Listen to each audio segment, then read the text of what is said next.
The feds had a super predator list, a list of guys they felt they needed to target and take down, men who they considered some of the most vicious in the city, and even had the ability to lead others. One man in particular that they allege made millions in the streets and was once leader of the 1-5 mob, and his story was so unique and talked about a lot in the papers, Tommy Edelin. 1996 was the year when they started building a case against him and other members. And later on, the prosecutors went as far as seeking the death penalty, making it the first death penalty case in 40 years in the district.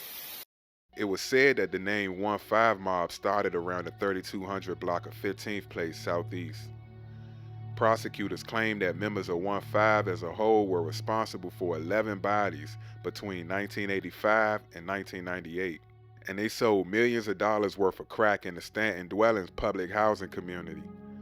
A part of that is now Henson Ridge, and the name Henson Ridge came from an ex-slave named Tobias Henson, who first bought his freedom and then purchased land in that area in the 1800s. And for those who don't know, the federal government took control of that land and later on even named some of it the Frederick Douglass Dwellings. We talking about farmland before that.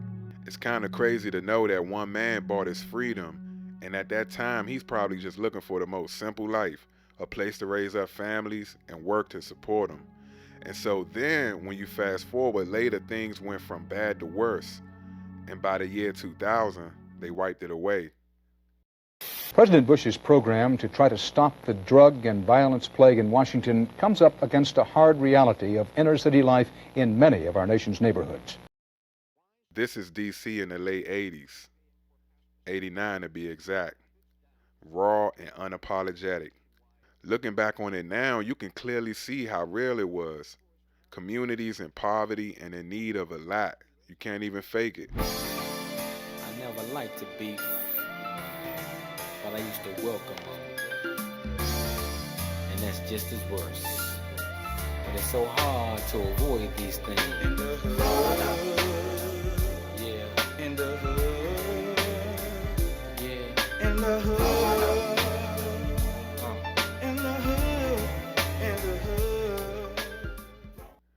Tommy E grew up around Stanton Terrace way back before the landscape changed.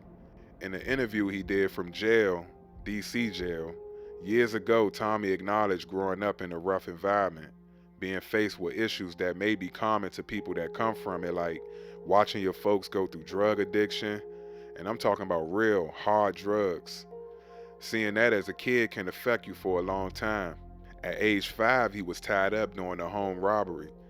And at 11 years old, he was given a gun and asked to watch drugs that were stashed, according to the testimony from family. In the beginning around Stanton Terrace, Tommy would fight and prove himself in the neighborhood. And later on, his friends would start looking up to him, considering he was a little more mature and sharper than the average. Some of his early hustles was carrying bags from the grocery store to earn nickels just to buy food for him and his sisters when there was nothing to eat in the house.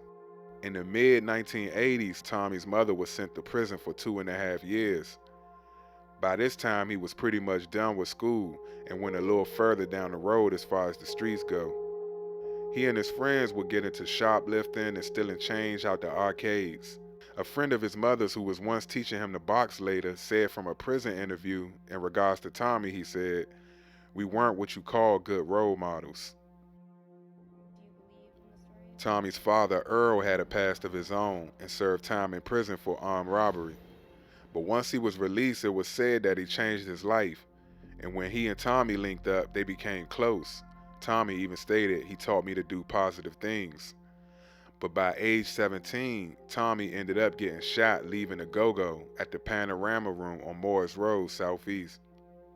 Shot twice in the stomach, he lay bleeding.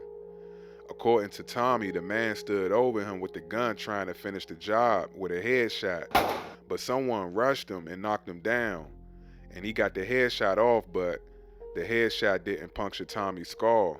Still, he later underwent 4 surgeries and made the recovery. He ended up moving out the city, encouraged by his father, and after a holiday Channel 9 segment in '95, Tommy told an interviewer off air that he was forced to sell drugs to survive But after getting shot, he vowed he would do whatever it takes to basically stay on the right path.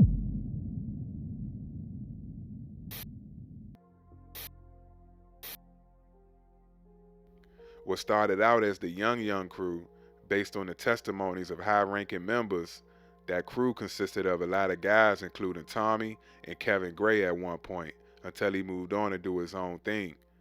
And so the Young Crew later evolved to 1-5 Mob, well after crack made its way into the city. The men made their claim on the streets. Money was flowing in daily, and law enforcement alleged that Tommy was purchasing that work from a New York supplier, which made its way to specific areas, and there was a whole lot of prime real estate on the south side, as well as like-minded individuals with some of the same goals. The result? Bodies had to drop.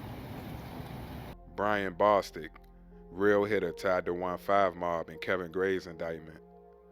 Also someone named Sheldon, Henry, and even one man who took his own life, Marwin Mosley, tied to 1-5 Mob and a brutal killer. He later stabbed a man in prison more than 100 times, killed him for snitching on some folks that he knew. But during the early 90s, law enforcement felt that Tommy had to maintain order by calling for the heads of people threatening the operation of the mob. Reginald Watson was shot and killed March 1990, allegedly at the hands of a 1-5 member. But what do you expect in a small town like D.C. during a period where things were so bad that by the end of 1992, the chief of police, Isaac Forwood, had to step down after burying his own brother due to violence in the city? Find out how good they really are. America Close Up. Washington, D.C. today, of course, played its role as the capital of the nation, center stage for the exercise of power. But at the same time, this city seems powerless to shed another identity. It is the nation's murder capital. This is the scene of crime for the district's 401st homicide this year. Theodore Fullwood, found shot in the head early this morning under mysterious circumstances. But this crime, tragically, is notable for another reason. Fullwood's brother is Washington's outgoing police chief, Isaac Fullwood.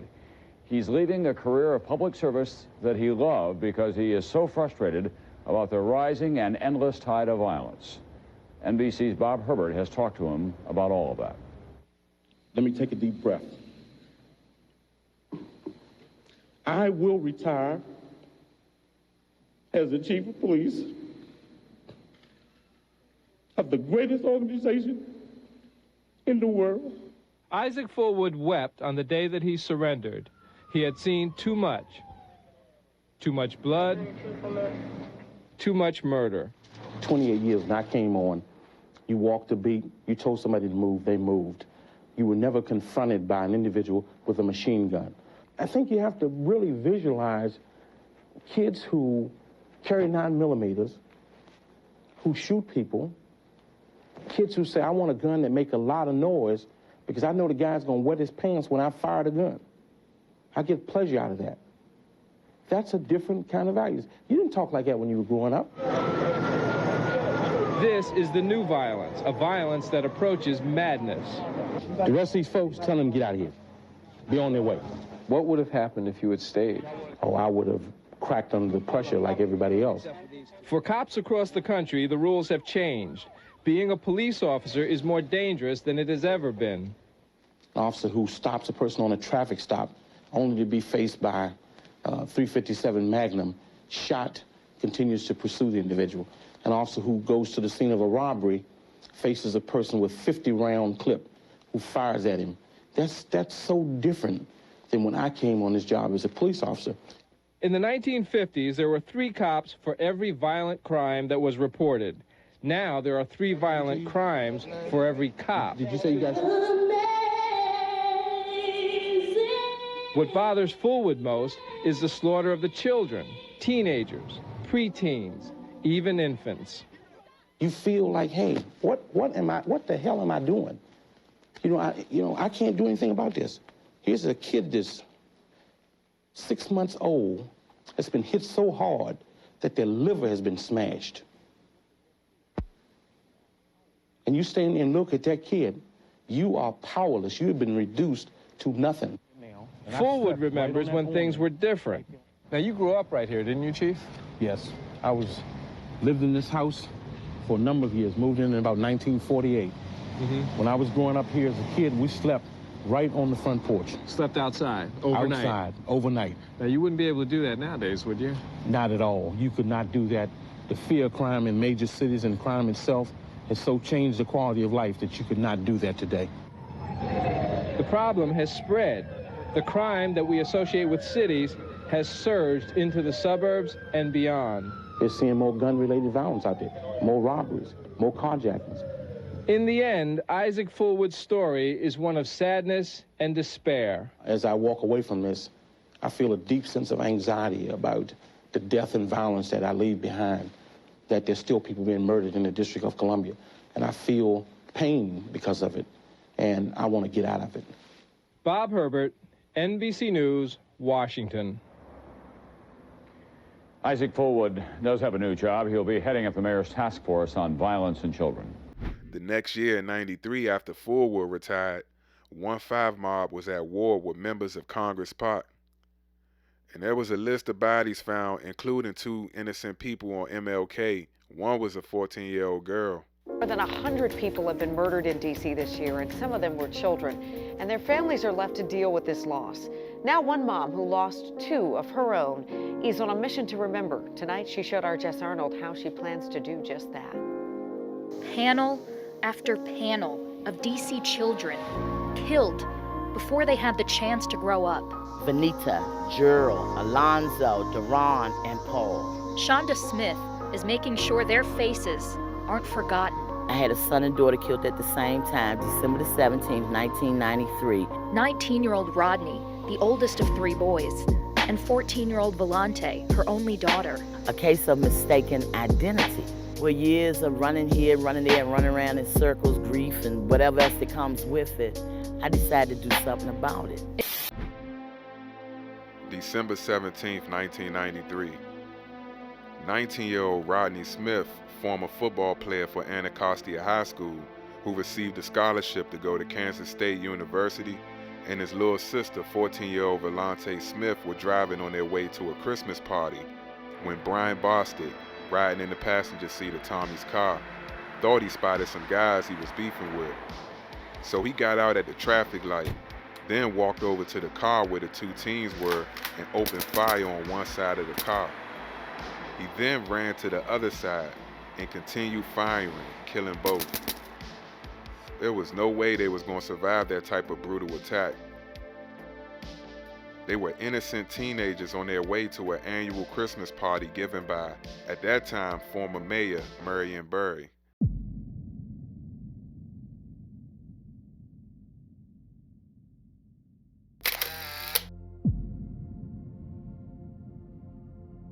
An attempt was made on an officer who later became a detective with a long name, Konstantinos Giannakoulis. The officer said Tommy and a member of 1-5 assaulted him and tried to take him out in December 1993, basically to keep him from getting arrested at the same time when they were gunning for another man named Kevin Clark. This was included in the indictment later.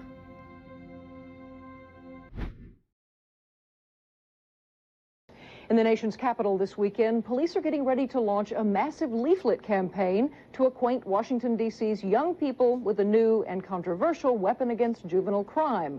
Starting July 16th, it will be illegal for most teenagers to be on the street after 11 o'clock most weeknights and after midnight on Fridays and Saturdays. The curfew hasn't even gone into effect yet, and already it's under legal challenge. ABC's Jerry King reports. As word of the curfew was spread here last night, many of those affected by it, those under 17, welcomed it. I think it's good because there's a whole lot of young kids out here getting killed. There were questions. Okay. So we get caught. What's going to happen? You lost from home. Well, they're going to call your parents. That's central to the D.C. curfew. It's an attempt to force parents to be responsible for their children or face a $500 fine. If they're picking up 2 or 3 or 4 or 5 young people and taking them to the detention centers until their parents come, can save 1 life or 1 assault, it's worth it. Curfews are the newest trend in combating juvenile crime. 3/4 of the nation's largest cities have one. The question is, do they work? New Orleans says, look at the statistics. There have been over 200 fewer crimes committed by young people under the age of 17. But some criminologists argue there's yet to be a thorough independent study that shows it's the curfews that are curbing crime. Crime seems to be decreasing all over the country. So I'm not sure how much the curfews ought to account for that, and I'm not sure about the methodology of the studies. In the D.C. neighborhood represented by Councilmember Kevin Chavis, whose people, mostly black, span the economic spectrum, the overwhelming concern is safety. 80 to 85% of the good kids trying to do the right thing feel intimidated by the negative influences around them. And we're just trying to chip away at that. The American Civil Liberties Union vows to challenge the constitutionality of the curfew. What it means to be a free person in a free country is that you can stand on the corner and talk to your neighbor. You're not hurting anybody. And we just don't think that the city council has the power in this country to make that a crime. Curfews are popular, critics charge, because they're cheap and give a politician at least the appearance of doing something. Whether they're effective or even legal is yet to be fully determined.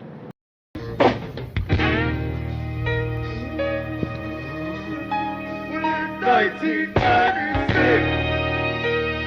God! 1996! It's 1996!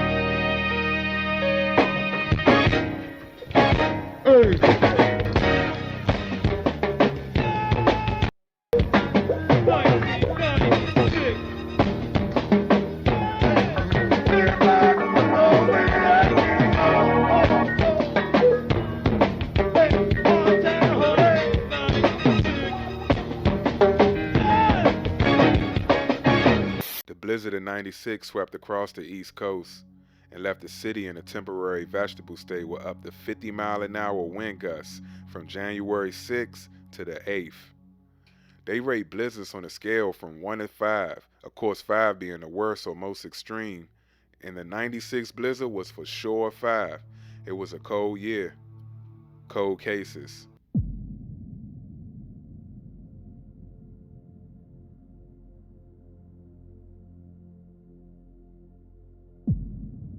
At the beginning of '96, one case that wasn't a cold case but still a tragedy.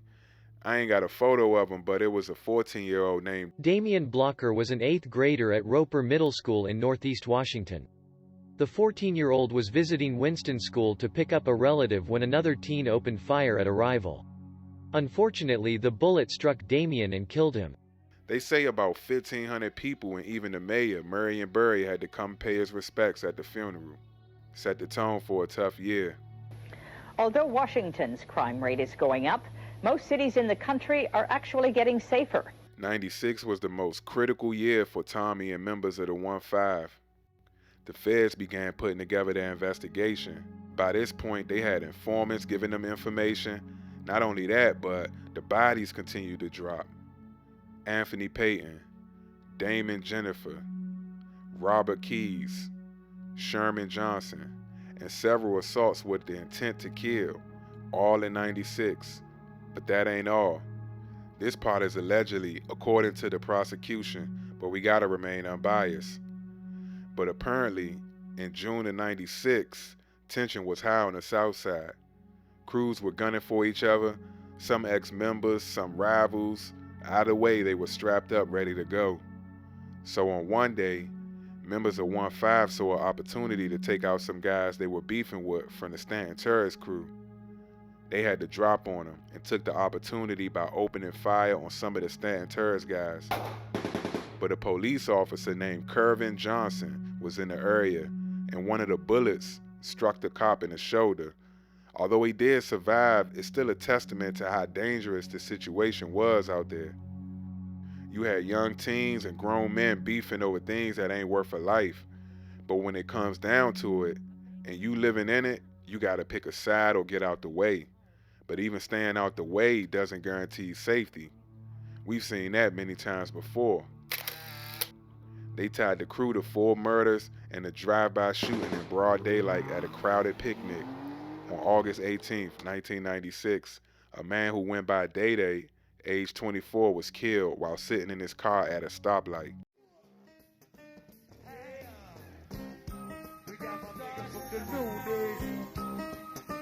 Yeah.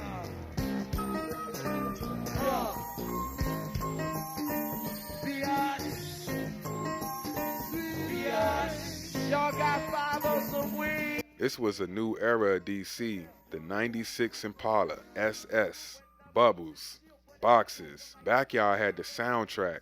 They were at the top of their game. And on a more positive note, the Unifest, the 1996 Unifest. Black folks from everywhere coming together on the South Side to enjoy the free show. We ain't asking for much, we just want to rep our hoods, man. The 96 Unifest was a success, no fatalities, and proof that we could come together, party, have a good time, and everything, man. You might see a little tussling here and there because it's a lot of folks bunched up in tight quarters, but it was beautiful. And while we on a positive note, the same man they say headed the 1-5 mob, Tommy Edelin, also known in the community as someone who did for a lot of people and held his own annual celebration right off Alabama Avenue. Enlisting the help of his father, they had food, drinks, music, and good people. So many people have stories of Tommy looking out for him, such as allowing students from a school to use his recording studio, giving back on Thanksgiving, handing out blankets to the homeless. July of 1998, the feds orchestrated a drug sting using someone who folded and someone Tommy knew, specifically to get Tommy off the streets. They videotaped him accepting 10 keys of coke and heroin with a value of $300,000. It all came to an end for Tommy E. and 5 others, with a 103-count indictment, charged with 11 bodies, conspiracy, and for Tommy, they went for his neck, seeking the death penalty. 3 death penalty charges in total.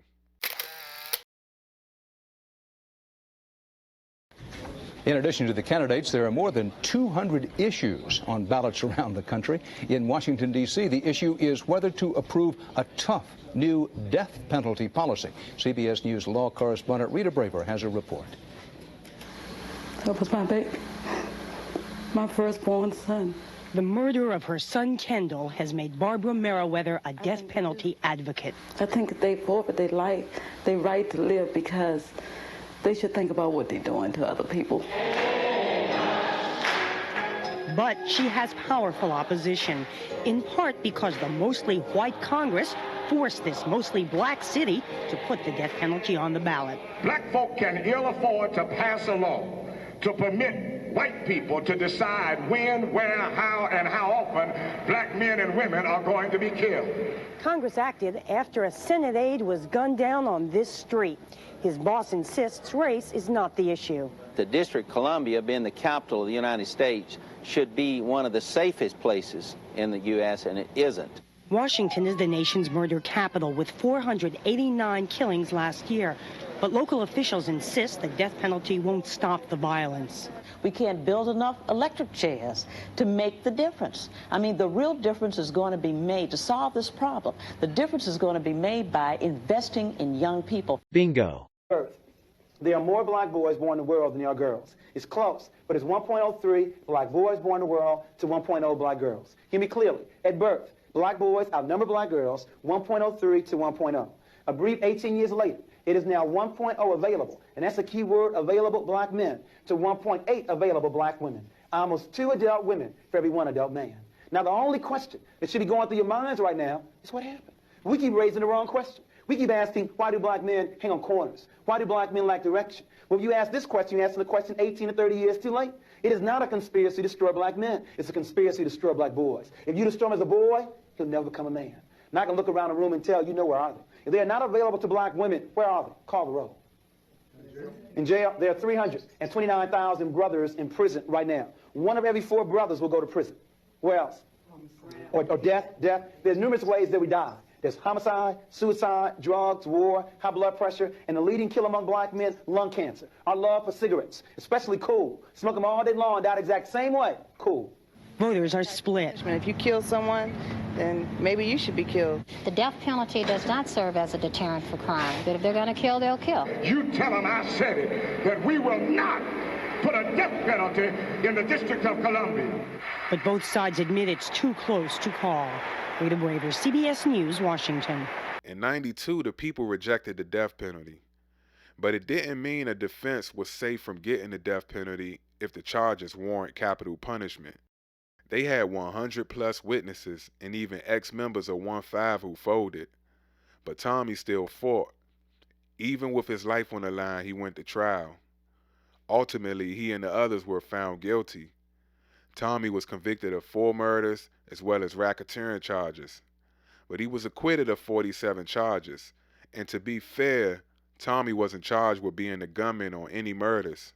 The prosecution based their info on informants as far as the murders. No surveillance, not being caught in the act. It was just other men saying he told me to do it, or he called for this murder or that murder. It's kind of weird, but we just putting things into perspective. The jury voted on a life sentence for Tommy, as well as the others who stood on principles.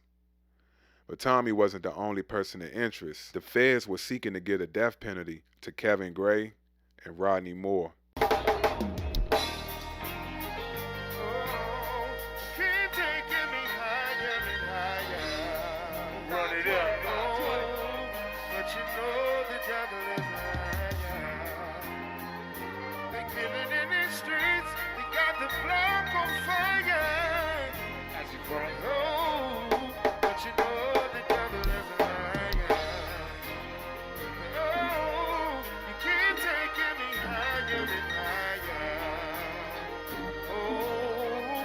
You know the devil is a liar.